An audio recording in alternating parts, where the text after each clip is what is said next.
This is Judge Joe Brown, and you're watching We All Be News TV, the News-free Dixie. News-free Dixie for the 21st century.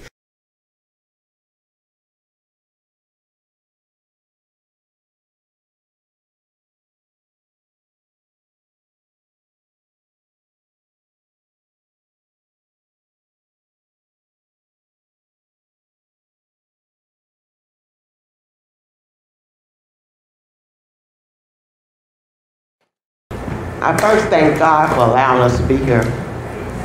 And, you know, sometimes people say, how did you get these people here? How did you know how to exactly point different things, like the art show, this right here, the memorial, and the panel discussion? And people don't understand, like, in the early 90s, I started looking for my purpose in life. Because my mother had cancer, and I wanted to know, did we just live to die? What is the reason? And then I found out something that a lot of people don't understand is, we're our brother's keepers. And every person in here, everything they said, it edified me to know that we're on track. Because we didn't talk to each other. We just came across it. And when I thought about this program, I get kind of carried away. It's supposed to have been only a replaying ceremony, right? But when I started seeing the visions, and when I started looking at what's going around, and when I think about it, that people don't understand that in order to do their present and their future, they must know their past. We sometimes think that age don't matter, and God put me in every little element in my life to learn more. In the last 2.5 years, I've been a member, and still is, a member of the Memphis A.L.L group. And then sometimes I look back and I say, why was I in this particular group? He said, because you're not going to your elders to learn the secret. And then I noticed when I used to be around my elders, they would drink a lot of wine, right? No, I don't mean a lot of wine, I'm saying. I was looking at that. Not a lot of wine. But I was looking at it, I said, how do they live so long and look like they 50 and 60 years old? It must be some kind of secret. And like if we go to lunch or something, they say, you want some wine? Or something like that. And then I started paying attention, and I look at other elders and other groups, and I said, how you doing too? I said, it must be some kind of wine they taking. I need to find the real wine. I don't need that little cheap wine. I need that long living wine. But what I noticed is that what we're too busy doing is we go by first impressions. We go by like, if Callie is this way, I can't stand her. But when I pledge, my pledge was that I accept me as I am, and I know that's Callie. But if Callie has something I need to tell her, I can tell her. But still, if she does a certain thing, it's not because it's personal. It's because I know that I don't know the hour nor the time. So when I around my elders and I see their accomplishments, because a lot of them, you just look at them and you think they just sitting there, and then they start telling you their stories. You said, wow, I want to be like them when I grow up. Because Miss Ace is one of the main ones. I said, you should be doing a reality show. She be thinking I be joking. Did I tell you that? I said she should do it because they created Africa in April. I'm like this person, I didn't learn history till later on in life, how important it was. And when they first started African April, me and my church, my daughter was like, she was in elementary, and we went. She was real young. And I didn't understand it at that moment. But as I grew and I started, God let me see you, be around you, learn your thoughts of why. And then I started saying, man, this is a gold mine, but we don't understand it. And then one time we did Callie Wilson's birthday, and her husband was playing African music. At first I was kind of mad. I said, he playing this music, we supposed to be playing regular music. And then God dawned on me as, this is your heritage. It's bigger than that. You do have time, but what we do a lot of times, we forget about it, and we look at age, just like when you was talking to people, think, did you tell them how long it's going to take? And then I remember Elaine Turner was saying, we got to have them for an hour. We got to have them for an hour. So she claimed that hour. You know, but what you did was you gave us that knowledge that normally we can't just come and grab you and say, come here and give us this knowledge.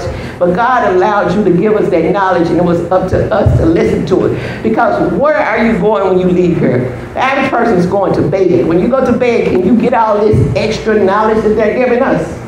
No, but it's about the time, it's about the history. And each person, God gave me a vision. I went to each of y'all and I told y'all what to say. I didn't tell you how to say it, right? I said, you are the person that would be the descendant. Because it was something about you that I knew that whatever you do, you was going to do it right. And what did you do? The name. That's what people don't know. And when we do it tomorrow, we're going to call their names. And then it got to a point that people said, why? You know, I got to a point that people don't even like my Facebooks. They don't like it because they think I talk about too much history and stuff, that I'm boring. And I said, well, sometimes this girl was getting so offended. I said, don't get worried about it because I'm getting my validation through God. Because man don't have to validate me to know that I'm on the right track. Because every one of you all that I sent here are not by accident. And we took the time to let you write everything in your background, you all will be interconnected. Because I was telling her that almost every person is connected with Fort Pillow. They're connected with giving. And they love the passion of the community. And when I see you, every time God will give me a vision of you. And I saw you sitting right there. That's why I said, you got to sit right here. You know I told you that, right? See, he told me because here we have somebody that's representing us. And he gets to the high of high. But we judge him by what you think is right. But when I saw you on TV one time, I still don't know you. I felt your spirit. And I said, this man is a man of God. And he's an honorable person. And he didn't know me. I asked him for one little horse. He gave me 3. I didn't know. See, I don't know nothing about military, right? So I started calling out things as if they were. And every element of each one of y'all supposed to be here. Didn't I tell you I was so excited about this church? When I first started thinking about doing Fort Pillow, the girl at the Nationals always said, you need somebody from the American Legion. God is telling you, you need the American Legion. Did I tell you American Legion is? And what he did was run and got awarded for the Stone Awards. Because I was thinking to myself, how in the world I'm going to get it? Because I knew now in my age, I don't go low. I do like Bunchi, Alabama, I go high. So if the person on top say no, it don't hurt my feelings. I said maybe somebody else might listen. But I've been so blessed that I can go high and just get it. And God give me those people like, those people that have that extra anointing, that they do it because they care about their people. You know what I'm saying? So when I went and planned this program, I said, how do I let them understand that this history makes a difference? I said, me, myself, because I'm Callie heard, they're not going to listen. But if I get the elements of those people that are authoritative, those people that put that impact, because everything you heard tonight should make you say, I'm going to say their name. I'm going to be there tomorrow, because you're only talking about taking an hour of your time to give the people, because if those people had not served for us to be free, we wouldn't even be standing here right now. We wouldn't even be having a discussion. And every time I look at how I found out about that graves, we had a wreath-laying ceremony last year, and we was on the wrong side doing a memorial, right, y'all? We was on the wrong side, but we did it from our heart. But I think it was meant, because had we not did it, I would have never met Mr. Leonard Comstock. Stand up. Came all the way from California.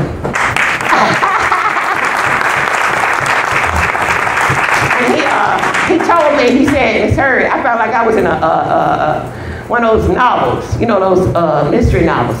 He said, Miss Heard, I think I found the bodies. I said, you found the what? He said, 109 grave sites. At first, I was thinking like people was thinking 109 bodies, but he said it's 109 grave sites representing the soldiers. And I had this feeling prior to it, because I had an encounter at Fort Pillow last year, that the spirits are, it's kind of like that Ghost Whisperer movie, where they're waiting for them to get passed over so they can go to rest. You know what I'm saying? Because I told people they're waiting right at the gate. People say, I don't want to be around if they're waiting. But why would you be scared of dead people? You should be scared of living people. You know what I'm saying? I'll be saying hallelujah. But the point is that if y'all think about it, whenever y'all think about it, that it's not by accident, it's by design. And one of the things that I'm so into is these churches. You know, even though we wanted this huge thing with all the people in Memphis coming, at least we could have got 0.1% to fill up both of the churches and stand in a thing. We do have it, because each of y'all represent the people. We are the people. Because I know when Dr. D. McLeod was living from Wash U, and I had a college preparation program. I was disappointed, because I thought, if you wanted to teach people how to get ready for college, you can give them a scholarship, you're going to have a room. And a lot of the people wanted to go to other things that they could have got to. like going to see soap opera stars and stuff like that. And that's something you can see all the time, but you can't get college information. So he said, Miss Hurd, be proud of what you did. He said, it's not about how many people attend. It's about what are each one of y'all going to do with the knowledge that y'all have attained. You see what I'm saying? It only takes just a minute for you to change your life. And each one of y'all, I told them when we came to this church, I was going to feel the spirit of Mahavia, feel the spirit of Dr. Brewster, because this is an awesome place. I can have a sleepover tonight. I feel so good. Because y'all don't understand that it's already working. The only thing y'all got to do is call out. So you have to call out how you want your city to be. And just because I don't agree with you don't mean it's going to happen. You have to believe it. Because your validation doesn't come from me, it comes from God, and you believe it in you, right? So when I started learning that, I didn't get disappointed. But God gave me this awesome team. I mean, this team is so awesome. People say, how you doing, everybody? I think I got the best team in the world. Because, you know, like when I thought about the church, I said, I need my Helen Jackson church. And not a church, I wanted her son move a little higher, and I wanted a historical black church. And then Stan said, I think he sounded like he was the person that can give you all the hookups. He said, well, let me get on the phone. And he called up his brother. He said, my brother is at Brewster Church. And his brother, like they said. And then I started thinking about the uniqueness of Brewster Church is that it's two churches. This is the history, and the other church lives in front of it. But what we don't understand is that even though you separate and get something new, you don't forget it. And what people don't understand is just in these few blocks from this point to Stacks, it's so much history. Rich history, like Johnny, my son got me into history, Ron Hurd. People think I've been doing history all my life, but I just started in the later part of my life. Because I was blind, so that's why I don't get mad at people. I was blind, I didn't think it was as important. But when I started getting into it, I'm like a kid going to those movies that people go crazy over. I go for history, and I go for vibes. So when God put us together, he put us together because he knew you all would get it done. And even with Pastor Julius Beasley, he had his church open. And he was working with us like he was part of our technician, trying to get it online. And he never gave up. And I give honor for that. And I give honor for Pastor Melvin Campbell, because tonight is Tuesday night, his Bible study. And his congregation voted for it not to happen tonight because they knew that it was anointing in this place. Did y'all feel that anointing? Yes. Did y'all feel how powerful it is? Don't y'all feel the peace that y'all really don't want to go? Because ain't never been anything that is overtime and you still sitting here without leaving. You see what I'm saying? But every person, like Elaine, she just got her name downtown. But when you look at her, you just think she Mountain. Look at her back there. Look at her right there. But we got all these awesome people with stories. And what I'm trying to tell you is, even if we got one person tomorrow, we have did what we supposed to because we have said their names. And that was the mission, is to say their names so people know that, hey, I wasn't here just by myself. I got here because of the backs of others believing that I'm supposed to be free. And now it's time to teach other people, because history is not a negative. Because I want y'all to take the time. Have you went to the art show? Anybody raise your hand? I want y'all to go. What I did was I got artists together and told them, I want to give you an artist expression of the Fort Pillow battle. They did not even collaborate with each other. But you know what happened? They had a uniform scene. And one of the key things I didn't notice until later said, I like what they did with the flag. I said, what's she talking about some flags? And then I started seeing the flags, because sometimes you don't see the abstract until somebody points you. Because a Lamar North student did red, white, and blue. And at that time, when the lady said flags was in there, I saw the flags. But they were so unique, but they weren't distasteful, because he gave me trolley night, and the majority of the people that came to see it was about 80% or 85% European Americans, right? And none of them were mad because they looked at it as being art. Because if you look at it as art, you can't get mad about it. That's how history is. We can't fight what happened in history, but we can become better. And I think, I know I'm forgetting people, and people say don't say names, but I love each one of y'all. Ronnie had the biggest impact on me because I wouldn't be here. I gave up my job at FedEx to give into his We All Be thing because I wanted history. And I took 2.5 years doing other things, and he said, Mama, you know how they like to preach a kid, you know how you forget about them? Not in a positive way, but you know how sometimes you be helping everybody else, and then your kid said, Mama, when you gonna help me? But they don't tell you, but their action is, you know what I'm saying? And I was looking at it, and I said, I gotta start helping writing. But what I want to see out of these two churches is people understand that we're not in this church by accident. The same thing we're doing for Fourth Pillow tomorrow, it's gonna be something awesome happen tomorrow. I'm telling y'all. And y'all gonna know because each one of y'all was here on purpose, not by accident. You see what I'm saying? And whatever you ask, I've been testing God. I've been saying things and happen. I get kind of scared sometimes. I said, whoa, I want this. So when I get to become that billionaire, y'all said, she asked for it, she got it. But I don't really want to be a billionaire. But I want to be happy. And my way of being happy is when I see my legacies of understanding the value of history. And I see my legacies when they can call him up and he put all his stuff on internet. Because I believe in technology, because I tell you that too, right? Where I can just pull it up and get all your stuff. Because I think all of y'all who are historians, even y'all in this room, should be recording your history. And when Sting gave me, because she was God sent. Because she was like the hookup too. She was hookup number 2. He was hookup number 1. And Ronnie was the overall hookup. Because I don't want to overlook him.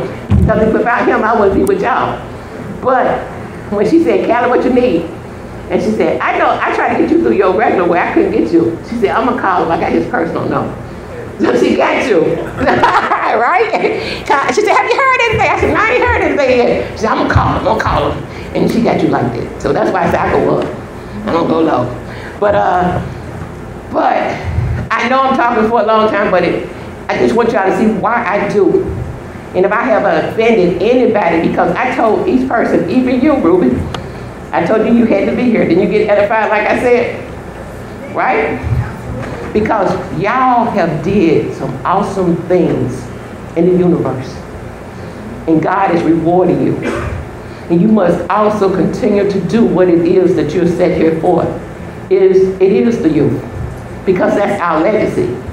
If we don't have them, because you know a lot of times, like he said what Maxine Smith said, we didn't do what we supposed to do for them.